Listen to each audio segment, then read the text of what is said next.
ಇತ್ತೀಚಿನ ಸಂಚಿಕೆಗಳನ್ನು ಜಾಹೀರಾತಿನ ಕಿರಿಕಿರಿ ಇಲ್ಲದೆ ನೋಡಿ.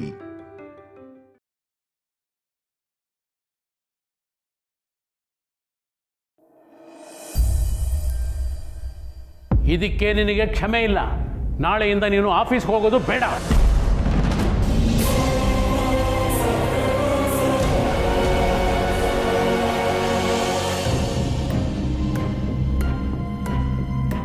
ಅವನೇನು ತಪ್ಪೇ ಮಾಡಿಲ್ಲ ಅಂತ ಹೇಳ್ತಿದ್ದಾನೆ. ಸ್ವಲ್ಪ ವಿಚಾರಿಸಿ ಆಮೇಲೆ ಸರಿಯಾದ ನಿರ್ಧಾರ ತಗೊಳ್ಳಿ.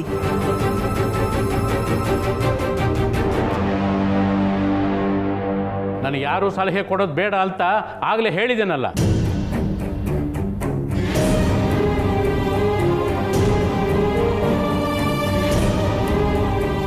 ಇವನು ಮಾಡಿರೋ ಎಡವಟ್ಟು 24 ಗಂಟೆಯಲ್ಲಿ ಸರಿ ಹೋಗಬೇಕು. ಲಕ್ಷ್ಮಣನಿಗೆ ಫೋನ್ ಮಾಡು. ಓಕೆ ಅಪ್ಪ.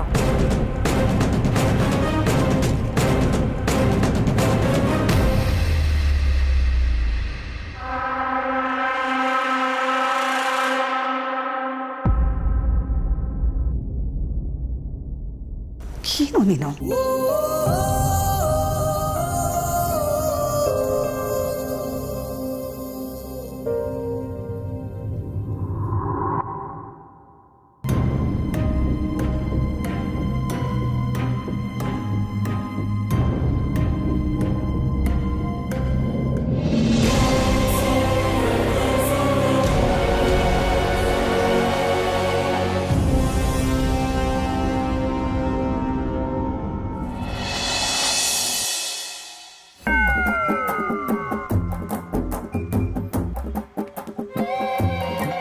ಅಳಿಯಂದ್ರು ಕೋಟಿಗೆ ಬಾಳ್ತೀನಿ ಅಂತಾರೆ.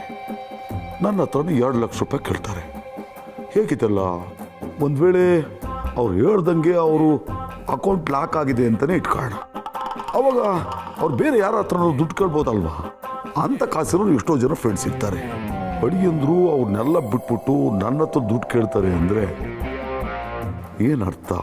ಸುಶೀಲ ಹೇಳ್ದಂಗೆ ಇದರಲ್ಲಿ ಅಳಿಯಂದ್ರದ್ದೇನಾದರೂ ಗೋಲ್ಮಾಲ್ ಇರ್ಬೋದಾ?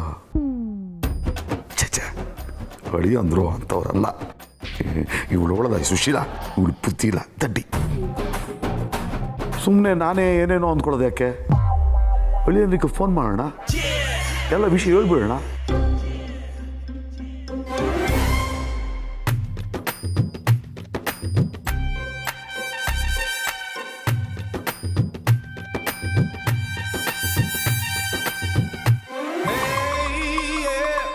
ಮಾವ, ಬ್ಯಾಂಕ್ಗೆ ಹೋಗಿ ಅಮೌಂಟ್ ಕ್ರೆಡಿಟ್ ಆಗಿದೆ ಅಂತ ಚೆಕ್ ಮಾಡಿದ್ರಾ? ಇಲ್ಲ ಅಳಿಯಂದ್ರೆ. ಯಾಕೆ ಮಾವ? ನನಗೆ ಸ್ವಲ್ಪ ದುಡ್ಡಿನ ಅವಶ್ಯಕತೆ ಇತ್ತು ಅಂತ ಹೇಳಿದ್ನಲ್ಲ, ಆದರೂ ಹೀಗೆ ಮಾಡ್ತಿರಲ್ಲ, ನನಗಿದೇ ಬೇಜಾರಾಗೋದು. ದಯವಿಟ್ಟು ಬೇಜಾರು ಮಾಡ್ಕೊಬೇಡಿ ಅಳಿಯಂದ್ರೆ. ನೀವೇನೋ ವಿಚಾರಿಸಕ್ಕೆ ಕೇಳಿದ್ರಿ, ಆದರೆ ಇಲ್ಲೊಂದು ಸಣ್ಣ ಎಡವಟ್ಟಾಗ್ಬಿಟ್ಟಿತ್ತೆ. ಅದಕ್ಕೆ ನಿಮಗೆ ಕಾಲ್ ಮಾಡಿದೆ. ಏನೋ ಎಡವಟ್ಟ? ದುಡ್ಡು ನಿಮ್ಮ ಅಕೌಂಟ್ಗೆ ಕ್ರೆಡಿಟ್ ಆಗಿಲ್ಲ ಅಂತ ಮಾತ್ರ ಹೇಳ್ಬೇಡಿ. ಯಾಕೆ ಅಂದರೆ ದುಡ್ಡು ನನ್ನ ಅಕೌಂಟಿಂದ ಡೆಬಿಟ್ ಆಗಿದೆಯಪ್ಪ. ಅಯ್ಯಯ್ಯೋ, ಅಲ್ಲೇ ಇರೋದು ಅಳಿಯಂದ್ರೆ.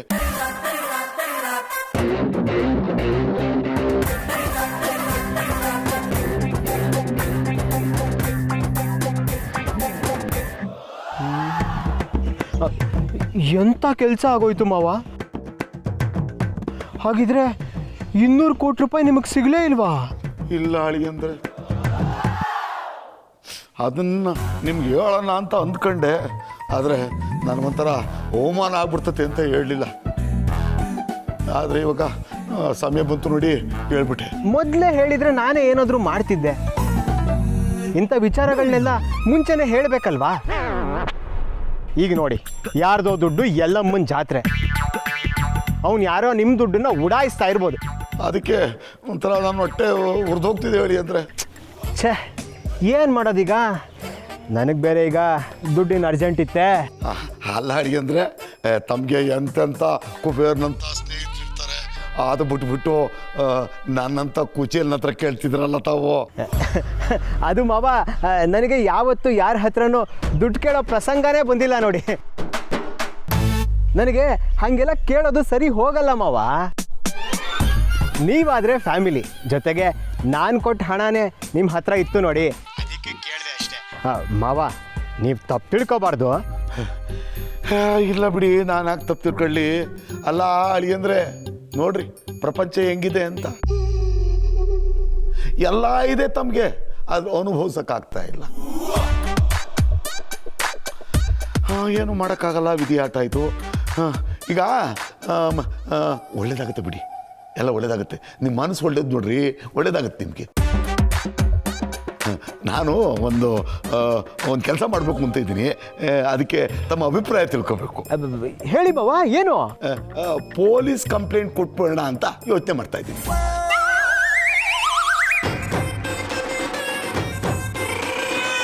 ಆಗ ನನಗೆ ದುಡ್ಡು ಬರುತ್ತೆ, ನಿಮಗೂ ಅಷ್ಟೋ ಸಹಾಯ ಆಗುತ್ತೆ. ಏನಂತೀರಾ? ಅಂದರೆ ಎಲ್ಲಿ ಕಳೆದು ಹೋಗ್ಬಿಟ್ರಿ? ಏನು ಮಾಡೋಣ ಹೇಳಿ? ಅಚ್ಚತ್ತು ಫೋಟೋ ತಕೊಂಡು ಇಟ್ಕೊಂಡಿದ್ದೀನಿ, ಅದನ್ನು ಕಂಪ್ಲೇಂಟ್ ಜೊತೆ ಕೊಟ್ಬಿಡೋಣ ಪೊಲೀಸ್ನವ್ರಿಗೆ. ಗೋವಿಂದ ಕದೀಮ ಎಲ್ಲಿ ಹೋಗ್ತಾನೆ ಅಂತ ನಾನು ನೋಡೇ ಬಿಡ್ತೀನಿ. ಪಾತಾಳದಲ್ಲಿದ್ರು ನನ್ನ ಮಗನ ಬಿಡಬಾರ್ದು ಅಂದ್ರೆ. ಬೇಡ, ಅವೆಲ್ಲ ಏನು ಬೇಡ. ಯಾಕಡೆ ಅಂದ್ರೆ? ಅಲ್ಲಮ್ಮವ, ಅದನ್ನೇನು ತಮಾಷೆ ಅನ್ಕೊಂಡಿದ್ದೀರಾ? ನಿಮ್ಗೆ 200 ಕೋಟಿ ಎಲ್ಲಿಂದ ಬರೋದಿತ್ತು, ನಿಮ್ಮ ಇನ್ಕಮ್ ಏನು ಅಂತ ಎನ್ಕ್ವೈರಿ ಶುರುವಾಗ್ಬಿಡುತ್ತೆ. ಆಮೇಲೆ ಅದು ನನ್ನ ಬುಡಕ್ಕೆ ಬಂದ್ಬಿಡುತ್ತೆ. ನೀವು ಕೊಟ್ಟಿದ್ದು ಅಂತ ಹೇಳ್ತೀನಿ ಬಿಡಿ ಹೇಳಿ ಅಂದ್ರೆ. ಅಯ್ಯೋ ಮಾವ, ನಿಮಗೆಲ್ಲ ನನ್ನ ಪ್ರಾಬ್ಲಮೇ ಅರ್ಥ ಆಗಲ್ಲ ನೋಡಿ. ಆಲ್ರೆಡಿ ನನ್ನ ಹಿಂದೆ ಇನ್ಕಮ್ ಟ್ಯಾಕ್ಸ್ ಅವ್ರು ಬಿದ್ದುಬಿಟ್ಟಿದ್ದಾರೆ. ಈಗ ಕಳ್ಕೊಂಡಿರೋದಲ್ಲದೆ ಕಂಪ್ಲೀಟಾಗಿ ಮುಳುಗಬೇಕಾಗತ್ತೆ. ನಾನು ಮುಳುಗಾಗೋದು ಬೇಕಾ ಹೇಳಿ? ಅಯ್ಯಯ್ಯೋ, ಎಲ್ಲಾದ್ರೂ ಉಂಟೆ. ಬೇಡ ಬೇಡ ಬೇಡ. ಅದು ಯಾರೋ ಗೋವಿಂದ ಅಂದ್ರಲ್ಲ, ಅವನನ್ನು ನಾನು ನೋಡ್ಕೋತೀನಿ. ನನ್ನ ಇನ್ಫ್ಲೂಯೆನ್ಸ್ ಉಪಯೋಗಿಸಿ ಅವನನ್ನ ಪತ್ತೆ ಮಾಡ್ತೀನಿ. ಅಲ್ಲ, ಕೆಲಸನ ಪೊಲೀಸ್ನವರೇ ಮಾಡ್ತಿದ್ರಲ್ಲ ಅಂತ ಹೇಳಿದ್ನಲ್ಲ ಮಾವ, ಸ್ವಲ್ಪ ಪ್ರಾಬ್ಲಮ್ ಇದೆ ಅಂತ. ನೀವು ಪೊಲೀಸು ಗೀಲೀಸು ಅಂತ ಹೋಗ್ಬೇಡಿ, ಎಲ್ಲ ನಾನು ಮಾಡ್ಕೋತೀನಿ. ಇಡೀ ಪನ ಇಡೀ.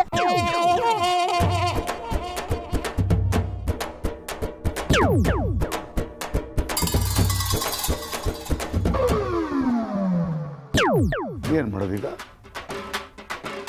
ಪೊಲೀಸ್ ಕಂಪ್ಲೇಂಟು ಕೊಡಂಗಿಲ್ಲ.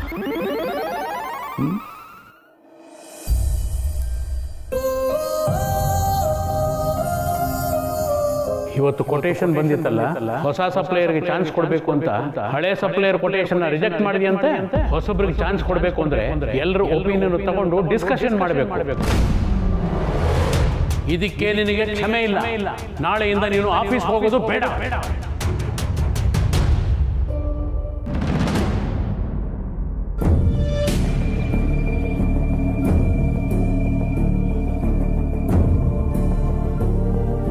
ಆಗಿದ್ದಾಗೋಯ್ತು, ಸಮಾಧಾನ ಮಾಡ್ಕೊ ಅಮಲ್ ಬೇಬಿ.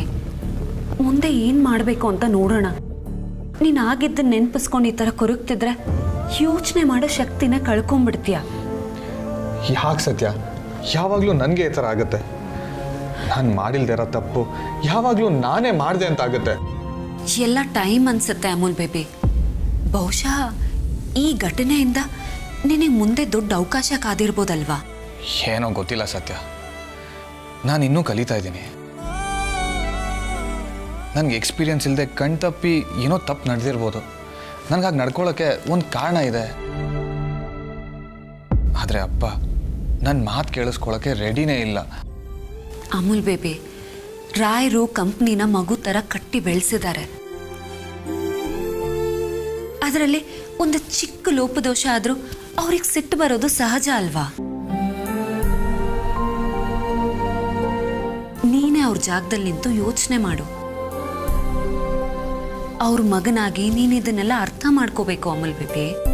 ನಾನು ಅಪ್ಪನ ಅರ್ಥ ಮಾಡ್ಕೋತೀನಿ ಸತ್ಯ, ಆದರೆ ಅವ್ರು ನಾನು ಅರ್ಥ ಮಾಡ್ಕೋತಾ ಇಲ್ಲ ಅಂತಾನೆ ನನಗೆ ಬೇಜಾರು. ನಾಳೆಯಿಂದ ಆಫೀಸಿಗೆ ಬರಬೇಡ ಅಂದ್ರಲ್ಲ, ಅದಕ್ಕಿಷ್ಟೊಂದು ಬೇಜಾರ? ಇಲ್ಲ ಸತ್ಯ, ಅಪ್ಪನಿಗೆ ಹಾಗೆ ಹೇಳೋ ಎಲ್ಲ ಅಧಿಕಾರನೂ ಇದೆ. ನನಗೂ ಅದೊಂದು ಪಾಠ ಅನಿಸ್ತದೆ ಅಲ್ವಾ?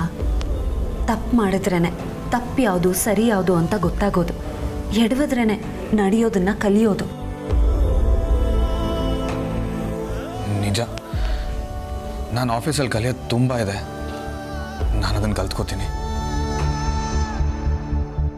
ನಿನ್ನ ಮಾತಿಂದ ನನಗೆ ತುಂಬ ಖುಷಿ ಆಗ್ತಿದೆ ಅಮೂಲ್ ಬೇಬಿ. ನಿನ್ನ ಈ ಛಲ ನಿನ್ನ ಗುರಿನ ಮುಟ್ಟೆ ಮುಟ್ಸುತ್ತೆ. ಆದರೆ ಇಷ್ಟೆಲ್ಲ ಗೊತ್ತಿದ್ದು ನಿನ್ನ ಕೈಯಿಂದ ಹೇಗೆ ತಪ್ಪಾಗ್ಬಿಡ್ತು? ನಂಬಿಕೆ ಸತ್ಯ. ಕೆಲವೊಂದ್ಸತಿ ನಾವು ನಮ್ಮವ್ರನ್ನ ನಂಬ್ತೀವಲ್ಲ, ಅಲ್ಲೇ ಸಮಸ್ಯೆ ಆಗ್ತಾ ಇರೋದು. ನಮ್ಮವರು? ಯಾರ ಬಗ್ಗೆ ಮಾತಾಡ್ತಿದ್ಯಾ ನೀನು? ನನಗೇನು ಅರ್ಥ ಆಗ್ತಿಲ್ಲ. ನಿನಗೆ ಅರ್ಥ ಆಗದಿರೋದೇ ಒಳ್ಳೇದು ಬಿಡು. ಒಂದು ವೇಳೆ ನಿನಗೆ ಅರ್ಥ ಆದರೆ ಅದು ಬೇರೆ ರೀತಿ ತಿರುವೆ ತಗೊಳುತ್ತೆ. ಅರ್ಥ ಮಾಡಿಸ್ಬೇಕಾಗಿರೋರಿಗೆ ನಾನೇ ಅರ್ಥ ಮಾಡಿಸ್ತೀನಿ.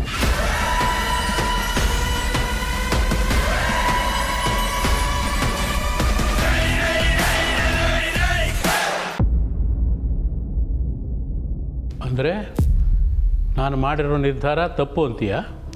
ಇಲ್ಲ ರೀ, ಆಗಿರೋ ತಪ್ಪಿನ ಹಿಂದಿನ ಕಾರಣ ತಿಳ್ಕೊಳ್ಳದೆ ನೀವು ತಪ್ಪು ನಿರ್ಧಾರ ತಗೊಂಡಿದ್ದೀರಿ ಅಂತ ಹೇಳ್ತಾ ಇದ್ದೀನಿ. ಏನೇನೋ ಮಾತಾಡಬೇಡ ಸೀತಾ. ಆಫೀಸ್ನಲ್ಲಿ ನಡೆದಿರೋ ಘಟನೆ ನಿನಗೆ ಗೊತ್ತಾ? ನಿನಗೇನು ದೂರದೃಷ್ಟಿ ಇದೆಯಾ? ನೀವೇನಾದರೂ ಅಂದ್ಕೊಳ್ಳಿ, ನಾನು ಕೀರ್ತನ ಹತ್ರ ಎಲ್ಲ ವಿಷಯ ತಿಳ್ಕೊಂಡೇ ಬಂದಿದ್ದೀನಿ. ಸತ್ಯ ಆಫೀಸ್ಗೆ ಹೋಗಿದ್ಲಂತೆ, ಕಾರ್ತಿಕ್ ತಲೆ ತಿಂತಾ ಇದ್ಲಂತೆ. ಅವಳ ಜೊತೆ ಹರಟೆ ಹೊಡ್ಕೊಂಡು ಇವನೇನೋ ಸೈನ್ ಮಾಡಿ ತಪ್ಪು ಮಾಡಿದ್ದಾನೆ. ಅವಳು ಯಾಕೆ ಅಲ್ಲಿಗೆ ಹೋಗಬೇಕಾಗಿತ್ತು? ಹಕ್ಕಿ ಕೂರೋದಕ್ಕೂ ರೆಂಬೆ ಮುರಿದೋಗಿದ್ದಕ್ಕೂ ಸರಿ ಹೋಯ್ತು. ನಿಮ್ಗೆ ಯಾಕೆ ಅವಳ ಮೇಲೆ ಅಷ್ಟೊಂದು ಕುರುಡು ಪ್ರೀತಿನೂ ನನಗಂತೂ ಗೊತ್ತಿಲ್ಲ. ಈ ಮನೇಲಿ ಆಗ್ತಾ ಇರೋ ಎಲ್ಲ ಸಮಸ್ಯೆಗೂ ಮೂಲ ಕಾರಣನೇ ಅವಳು. ಇದು ಯಾಕ್ರೆ ನಿಮಗೆ ಅರ್ಥ ಆಗ್ತಿಲ್ಲ? ಅವಳು ಕಾಲಿಟ್ಟ ಕಡೆ ಎಲ್ಲ ಎಡವಟ್ಟು ಮಾಡಿಕೊಂಡು ಸಮಸ್ಯೆ ತಂದಿಟ್ಟೇ ಬರೋದು. ಸತ್ಯದಿಂದನೇ ಸಮಸ್ಯೆ ಆಗ್ತಿದೆ ಅಂತ ಅನಿಸ್ತಿರೋದು ನಿನಗೆ ಮಾತ್ರ. ಹಾಗಿದ್ರೆ ನನ್ನ ಅನಿಸಿಕೆಗೆ ಯಾವ ಬೆಲೆನೂ ಇಲ್ವಾ? ನಾನು ಹೇಳ್ತಿರೋದೆಲ್ಲ ಸುಮ್ಮನೆ ಅಂತ ಅನ್ಸತ್ತಾ? ಸರಿ, ಈಗೇನು? ನಾನು ಏನು ಮಾಡಬೇಕು ಅಂತೀಯಾ? ಅಲ್ಲ ರೀ, ಕಾರ್ತಿಕ್ಗೆ ಆಫೀಸಿಗೆ ಬರಬೇಡ ಅಂತ ಹೇಳಿದಿರಲ್ಲ, ಅದು ತಪ್ಪಲ್ವಾ? ಅದರಿಂದ ಅವನು ಎಷ್ಟು ನೊಂದ್ಕೊಂಡಿರಬಹುದು. ತಪ್ಪು ಮಾಡಿದವನಿಗೆ ಶಿಕ್ಷೆ ಕೊಟ್ರೇನೆ ಬುದ್ಧಿ ಬರೋದು. ಶಿಕ್ಷೆನೇ ಯಾಕ್ರೆ ಕೊಡಬೇಕು? ತಿದ್ಕೊಳ್ಳೋದಕ್ಕೆ ಒಂದು ಅವಕಾಶ ಕೊಡ್ಬೋದಲ್ವಾ? ನಿಮ್ಗೆ ಆಫೀಸಲ್ಲಿ ಲಾಸ್ ಆಗಿರೋದು 2 ಕೋಟಿ. ಆದರೆ ಅದು ಯಾವ ದೊಡ್ಡ ವಿಷಯ ಅಲ್ಲ ಅಂತ ನನಗೆ ಚೆನ್ನಾಗಿ ಗೊತ್ತು ರೀ. ಆದರೆ ನಮ್ಮ ಕಾರ್ತಿಕ್ ಭವಿಷ್ಯ ಅದು ಅದಕ್ಕಿಂತ ದೊಡ್ಡದಲ್ವಾ?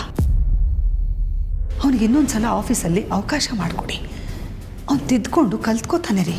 ಆ ನಂಬಿಕೆ ನನಗಿದೆ. ನೀನು ಹೇಳೋದು ನಿಜಾನೇ, ಆದರೆ ಅದು ಎಲ್ಲ ಕಡೆನೂ ಅಪ್ಲೈ ಆಗುತ್ತೆ ಅಲ್ವಾ? ಹೌದು. ಸರಿ, ನಿನ್ನ ಮಾತಿನ ಮೇಲೆ ನೀನು ನಿಲ್ತೀಯ ಅಂತಂದರೆ ನಾನು ಕಾರ್ತಿಕ್ಕಿಗೆ ಇನ್ನೊಂದು ಅವಕಾಶ ಕೊಡ್ತೀನಿ. ಖಂಡಿತ ರೀ, ನಾನು ನನ್ನ ಮಾತಲ್ಲಿ ನಿಂತೇ ನಿಲ್ತೀನಿ. ಹಾಗಿದ್ದರೆ ನೀನು ನಾನು ಹೇಳೋ ಮಾತನ್ನು ಒಂದು ನಡೆಸ್ಕೊಡ್ಬೇಕು. ಏನು? ನೀನು ಸತ್ಯನ ಅಡುಗೆ ಮನೆಯೊಳಗೆ ಬಿಟ್ಕೊಡ್ಬೇಕು.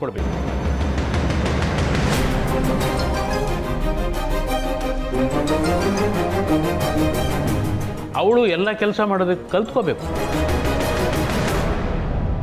ತಪ್ಪು ಮಾಡಿದ್ರು ಅವಳಿಗೆ ಇನ್ನೊಂದು ಚಾನ್ಸ್ ಕೊಟ್ಟು ಅವಳು ಎಲ್ಲ ಕೆಲಸ ಮಾಡೋ ಹಾಗೆ ನೀನು ಮಾಡಬೇಕು. ಆಗುತ್ತಾ?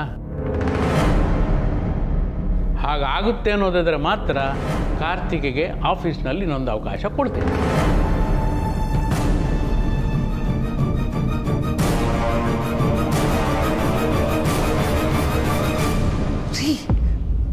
ಇದಕ್ಕೂ ಏನ್ರಿ ಸಂಬಂಧ? ಸಂಬಂಧ ಇದೆ. ನಿನಗೂ ಇದು ಸರಿಯೇ ಇದೆ ಅನ್ನೋದಾದರೆ ಹೇಳು, ಬಲವಂತ ಏನಿಲ್ಲ. ಸರಿ, ನಾನು ಅವಳನ್ನು ಅಡುಗೆ ಮನೇಲಿ ಬಿಟ್ಕೋತೀನಿ.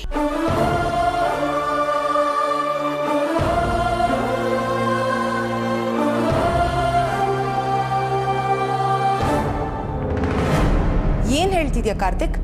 ನೀನು ಮಾಡಿರೋ ಮಿಸ್ಟೇಕಿಗೆ ನಾನು ಹೇಗೆ ರೀಸನ್ ಆಗ್ತೀನಿ? ಆಫೀಸ್ ಕೆಲಸ ಅಂದರೆ ಡ್ರಾಯಿಂಗ್ ಮಾಡಿದಾಗಲ್ಲ, ಅದಕ್ಕೆ ಪ್ರಾಪರ್ ಬಿಸ್ನೆಸ್ ನಾಲೆಜ್ ಇರಬೇಕು. ಅದು ನಿನಗೆಲ್ಲಿದೆ? ಈ ಥರ ಡ್ರಾಯಿಂಗ್ ಮಾಡಿದವ್ರನ್ನೆಲ್ಲರನ್ನೂ ಕರ್ಕೊಂಡು ಹೋಗ್ಬಿಟ್ಟು ಅಪ್ಪ ಪಟ್ಟದ ಮೇಲೆ ಕೂರಿಸಿದ್ರೆ ಎಡವಟ್ಟಾಗದೆ ಇನ್ನೇನಾಗತ್ತೆ ಹೇಳು? ಆದರೆ ಕೊಟೇಶನ್ ಕಳ್ಸಿದ್ದು ನೀನೇ ತಾನೇ?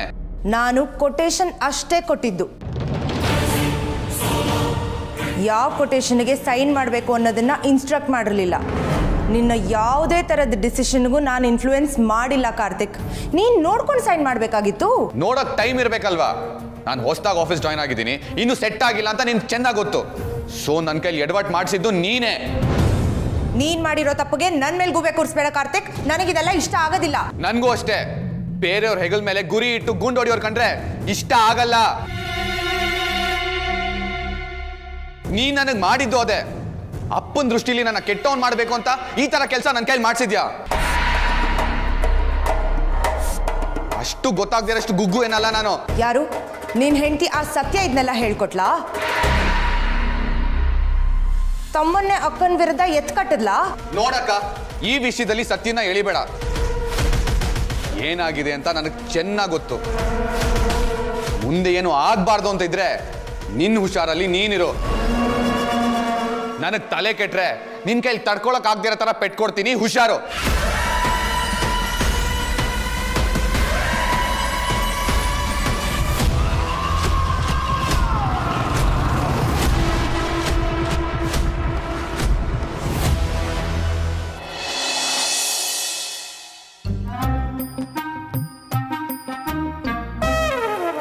ಮುದವೆ ಯಾರ ಮ್ಯಾಕೆ ಸೂರ್ಯ ಮುಳುಗ ಹೊತ್ತಾಯ್ತು. ಹಸುನ ಹಾಲು ಹಿಂಡಿಲ್ಲ, ಕಲ್ಗಾಚ್ ಕೊಡ್ಸಿಲ್ಲ, ಹುಲ್ಲು ಹಾಕಿಲ್ಲ. ಏನ್ ಮಾಡ್ತಾ ಇದ್ದೀವಿ ಮೇಲೆ ಕುಂತ್ಕೊಂಡ? ಸಿಟಿ ಸೋಕೆ ಎಲ್ಲ ಆಯಿಲ್ ನಡಿಯಾಕಿಲ್ಲ. ಎದಳು ಸಾಕು, ಸುಮ್ಮನೆ ಇರ್ತಾತ. ಏನಕ್ಕೆ ಬಡ್ಕೊಂಡು ಸಾಯ್ತಿದ್ಯಾ? ಒಂದ್ ನಿಮಿಷ ನೆಮ್ಮದಿಯಾಗಿ ಕೂರಕ್ ಬಿಡಲ್ಲ. ಬಂದ್ಬಿಡ್ತೀಯ ಅದ್ ಮಾಡು ಇದ್ ಮಾಡು ಅಂತ. ಮಾಡು ಮತ್ತೆ.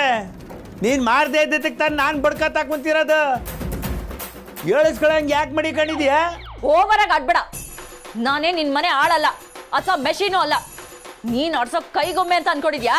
ನೋಡಮ್ಮೆ, ಯಾಕ ನಿಂದು ಅತಿ ಆಯ್ತು.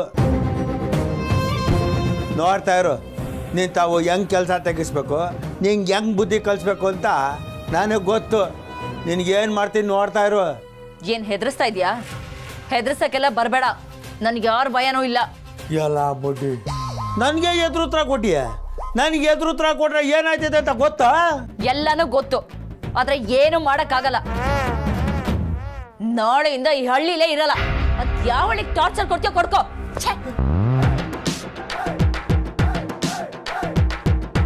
ಅಲ್ಲ, ಏನಾಯ್ತು ಅವಳಿಗೆ?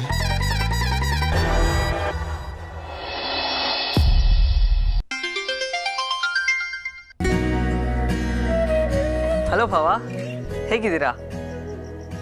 ಇದ್ದಕ್ಕಿದ್ದಂಗೆ ನನ್ನ ನೆನ್ಸ್ಕೊಂಡ್ಬಿಟ್ಟಿದ್ದೀರಾ? ಏನು ಸಮಾಚಾರ? ರಾಕಿ, ನಿನ್ನಿಂದ ಒಂದು ಹೆಲ್ಪ್ ಆಗ್ಬೇಕಾಗಿತ್ತು ಕಣ. ಹೇಳಿ ಭಾವ, ಏನು? ಸತ್ಯನ್ಗೆ ಏನಾದ್ರು ಇಷ್ಟ ಆಗಂಥದ್ದು, ಎಕ್ಸೈಟ್ ಆಗಂಥದ್ದು ಏನಾದ್ರು ಇದೆಯಾ? ಇದ್ರೆ ಐಡಿಯಾ ಕೊಡೋ.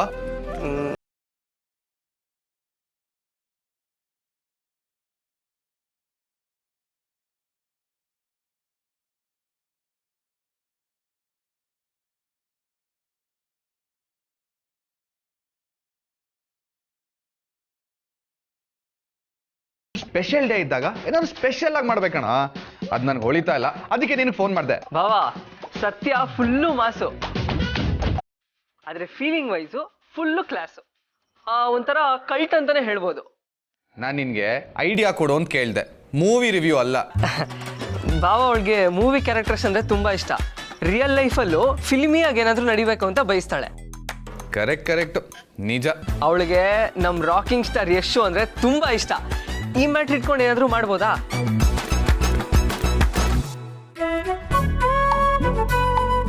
ಇನ್ನೇನ್ ಮಾಡ್ಬೋದು? ಅಮೂಲ್ ಬೇಬಿ, ರಾಯರ್ ಕರೀತಾ ಇದ್ದಾರೆ. ನಾನು ನಿನ್ಗೆ ಆಮೇಲೆ ಫೋನ್ ಮಾಡ್ತೀನಿ. ಬೈ. ಓಕೆ ಬಾವಾ, ಬಾಯ್.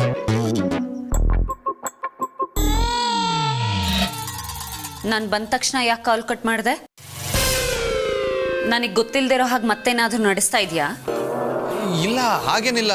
ಫೋನಲ್ಲಿ ಮಾತಾಡಿದಾಯ್ತು, ಅದಕ್ಕೆ ಫೋನ್ ಇಟ್ಟೆ. ಇನ್ನೊಂದು ಹುಡುಗಿ ಏನಾದ್ರೂ ತಗ್ಲಾಕೊಂಡಿದ್ದಾಳೋ ಹೇಗೆ? ಹಾಗಿದ್ರೆ ಮೊದಲೇ ಹೇಳು, ಪ್ರಿಪ್ರೇಷನ್ಗೆ ಟೈಮ್ ಬೇಕು. ಈ ಸಲ ನಿಮ್ಮಿಬ್ರನ್ನೂ ವಿಚಾರಿಸ್ಕೋತೀನಿ. ಒಳ್ಳೆ CID ತರ ಆಡ್ಬೇಡ ನೀನು. ರಾಕೇಶ್ ಹತ್ರ ಮಾತಾಡ್ತಾ ಇದ್ದೆ. ರಾಕೇಶ್ ಹತ್ರನ? ಅವನ ಹತ್ರ ನಿನ್ಗೇನಿದೆ ಮಾತಾಡೋದಿಕ್ಕೆ? ಏನೋ ಇದೆ, ಏನೋ ಎಲ್ಲ ನಿಂಗೆ ಹೇಳೇ ಮಾಡ್ಬೇಕಾ? ಅದ್ಬಿಡು. ಅಪ್ಪ ಎಲ್ಲಿ? ಕೆಳಗಿದ್ದಾರೆ. ಸರಿ. ಏ, ನಿಂತ್ಕೋ. ರಾಕಿ ಹತ್ರ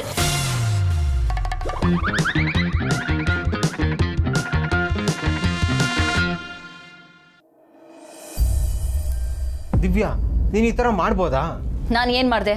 ತಾತನ ಹತ್ರ ಕೆಡ್ದಾಗ ಮಾತಾಡಿದ್ಯಂತೆ. ತಾತ ತುಂಬಾ ಕೋಪ ಮಾಡ್ಕೊಂಡಿದ್ದಾರೆ ಗೊತ್ತಾ? ಕೋಪ ಏನು ಅವ್ರೊಬ್ರಿಗೆ ಬರೋದಾ? ನನಗ್ ಬರಲ್ವಾ? ಹಾಗಂತ ಏನೇನೋ ಅನ್ಬಿಡೋದ ದಿವ್ಯಾ. ನನಗೆ ಎಷ್ಟು ಟೆನ್ಷನ್ ಆಗ್ತಾ ಇದೆ ಗೊತ್ತಾ? ಎಲ್ಲಿ ನಾವು ಇಷ್ಟು ದಿನ ಪಟ್ಟು ಶ್ರಮ ಎಲ್ಲ ನೀರಿನಲ್ಲಿ ಹೋಮ ಮಾಡ್ದಂಗೆ ಆಗುತ್ತೇನೋ ಅಂತ ಅನಿಸ್ಬಿಟ್ಟಿದೆ. ಯಾಕೆ ದಿವ್ಯಾ ಇಂಥ ಕೆಲಸ ಮಾಡಿಬಿಟ್ಟೆ? ಸ್ವಲ್ಪ ತಾಳ್ಮೆಯಿಂದ ಇರಬಾರ್ದಾ? ಕೈಗೆ ಬಂದು ತುತ್ತು ಬಾಯಿಗೆ ಬರ್ದಂಗೆ ಮಾಡ್ತಿದ್ಯಲ್ಲ. ಸಾಕು, ಕೇಳಿಸ್ಕೊತಾ ಇದ್ದೀನಿ ಅಂತ ಬಾಯಿಗೆ ಬಂದಂಗೆ ಮಾತಾಡ್ಬೇಡ. ನಿನ್ನ ತಾತನ್ ಡವ್ ನೋಡಿ ನೋಡಿ ಸಾಕಾಗಿ ಹೋಗಿದೆ. ಅವರು ದೊಡ್ಡವರು ದಿವ್ಯಾ, ನಾವೇ ಅವ್ರ ಹತ್ರ ಹೊಂದ್ಕೊಂಡು ಹೋಗ್ಬೇಕು. ನೀನ್ ಹೊಂದ್ಕೊಂಡು ಹೋಗೋ, ನನಗ್ ಹಾಗೆ ಇರು ಅಂತ ಹೇಳಕ್ ಬರ್ಬೇಡ. ಇಷ್ಟ ದಿನ ಇಲ್ಲಿ ಅಡ್ಜಸ್ಟ್ ಮಾಡ್ಕೊಂಡು ಕಾಂಪ್ರಮೈಸ್ ಮಾಡ್ಕೊಂಡಿದ್ದಿದ್ದೆ ಹೆಚ್ಚು. ಹಾಗಿದ್ರೆ ನಾವು ಅಪ್ಪನ ಮನ್ಸನ್ನ ಗೆಲ್ಲಕ್ಕೆ ಆಗಲ್ಲ. ಆ ಜವಾಬ್ದಾರಿ ನಿನಗೂ ಇರ್ಬೇಕು. ನಿಮ್ ತಾತ ನನ್ನನ್ನ ಈ ಮನೆ ಕೆಲ್ಸದೋಳ್ ತರ ನಡ್ಸ್ಕೋಬೇಕಾದ್ರೆ ಕಣ್ ಮುಚ್ಕೊಂಡ್ ಕೂತಿದ್ದೆ. ಅದೇ ನಿಮ್ ತಾತಂಗ್ ಉಲ್ಟಾ ಹೊಡೆದೆ ಅಂತ ನನ್ನ ಹತ್ರ ಬಂದು ಜಗಳ ಮಾಡ್ತಿದ್ಯಾ? ಅಯ್ಯೋ ದಿವ್ಯಾ, ನಿನಗೆ ನನ್ನ ಕನ್ಸನ್ನೇ ಅರ್ಥ ಆಗ್ತಿಲ್ಲ. ತಾತ ಏನಾದ್ರೂ ಉಲ್ಟಾ ಹೊಡೆದ್ಬಿಟ್ರೆ ನಾವು ಬೀದಿಗೆ ಬಂದ್ಬಿಡ್ತೀವಿ ಅಷ್ಟೇ. ಇವಾಗೇನ್ ಅರಮನೆಲ್ಲ ಇದೀವಿ, ಒಂದ್ ಹೆಜ್ಜೆ ಆಚೆ ಇಟ್ರೆ ಬೀದಿನೇ. ಆಗಿದ್ದಾಗೋಗ್ಲಿ, ನಾನಂತೂ ಇನ್ ಸಹಿಸ್ಕೊಳಲ್ಲ. ಕೆಲವೊಂದ್ಸಲ ಏನನ್ಸುತ್ತೆ ಗೊತ್ತಾ, ನಿಮ್ಮಪ್ಪ ಫಾರಿನಲ್ಲೇ ಇಲ್ಲ, ನೀನ್ ಹೇಳ್ತಾ ಇರೋದೆಲ್ಲ ಕತೆ ಅಂತ ನನಗೂ ಅನ್ಸುತ್ತೆ. ಆದ್ರೆ ಅದನ್ನ ಅಡ್ಜಸ್ಟ್ ಮಾಡ್ಕೊಂಡು ಕೂತಿಲ್ವಾ? ನಿನಗೆ ನನ್ನ ಮೇಲೆ ಇಷ್ಟೊಂದು ಅನುಮಾನನ ಬೇಬಿ? ಖಂಡಿತವಾಗ್ಲೂ ಇಲ್ಲ. ಆದ್ರೆ ನಾನ್ ಡಿಸೈಡ್ ಮಾಡಾಗಿದೆ, ನಾಳೆ ಬೆಳಗ್ಗೆ ನೀನ್ ನನ್ನನ್ನ ಕರ್ಕೊಂಡು ಹೋಗ್ಬೇಕಷ್ಟೇ. ಇಲ್ಲ ಅಂದ್ರೆ ನಾನ್ ನನ್ನ ದಾರಿ ನೋಡ್ಕೋತೀನಿ.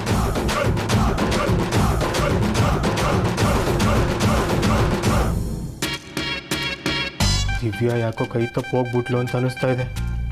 ದೇವ್ರೆ, ಏನ್ ಮಾಡೋದು ಇವಾಗ?